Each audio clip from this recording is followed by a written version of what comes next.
Bonjour les amis, voilà je vous fais une vidéo pour vous donner un petit aperçu de l'été que je viens de passer parce que c'était un été qui était très intéressant.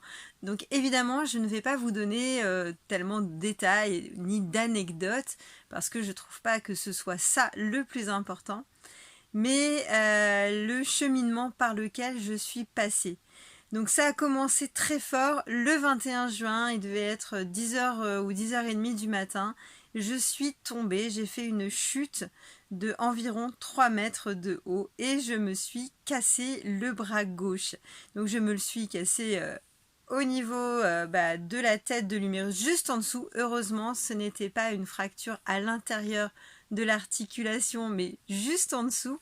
Et je me suis retrouvée, imaginez-vous bien, immobilisée évidemment pendant un certain temps.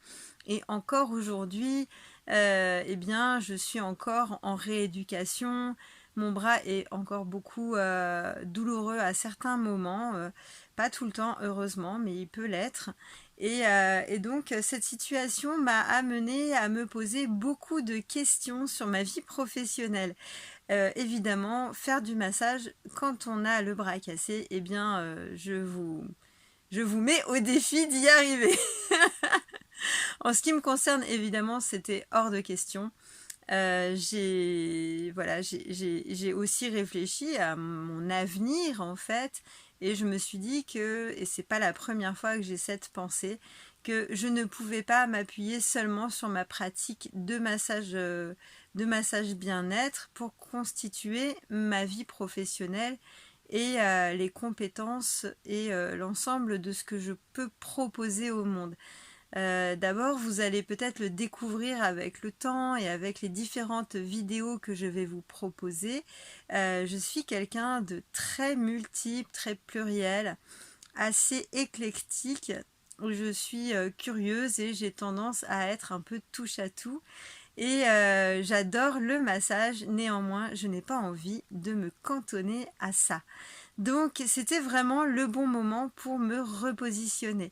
Heureusement, j'avais commencé ce cheminement depuis déjà un certain temps et j'avais donc démarré des formations en lien avec les pratiques énergétiques. Donc je vais vous en parler un petit peu dans cette vidéo. Mais surtout, ce que je voulais vous raconter, c'est que par cet événement qui est arrivé, ça a remis, on va dire, un coup d'accélérateur en fait à cet ensemble de pratiques énergétiques où je me suis dit que c'était vraiment très très très important pour moi de commencer vraiment à les proposer au monde, et sans doute que si ça n'était pas arrivé, eh bien j'aurais encore reculé et je me serais encore sentie en manque de légitimité. Donc, pour vous faire très court, hein, dans ma carte aujourd'hui de pratique énergétique, il y a le Reiki. J'ai promis de vous faire une vidéo sur pourquoi j'ai changé, pourquoi j'ai repassé mon premier degré de Reiki. Il y a aussi une pratique qui s'appelle le triangle d'or d'Isis. Triangle d'or d'Isis se marie très très bien avec le Reiki, ou peut se pratiquer seul aussi, ça c'est vraiment à la demande. Il y a une pratique dont je vous reparlerai qui s'appelle EMFOTH. Donc pour ceux qui se demandent ce que c'est un sigle en anglais qui veut dire Electromagnetic Field of the Heart, avec mon super accent. Donc le champ électromagnétique du cœur, tout simplement.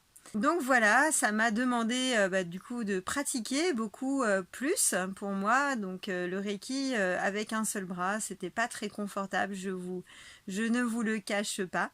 Néanmoins, j'ai beaucoup plus pratiqué de choses énergétiques pour moi-même, et notamment je me suis recentrée sur des pratiques de rituels quotidiens, de prières, de connexion à mes guides. Et moi qui doutais beaucoup de ma guidance, eh bien j'ai reçu beaucoup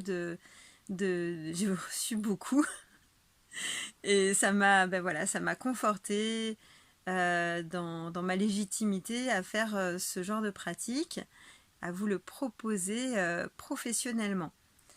Voilà, je vais m'arrêter là pour cette vidéo. Je vous dis à très bientôt et je vous embrasse. Au revoir. Prenez soin de vous.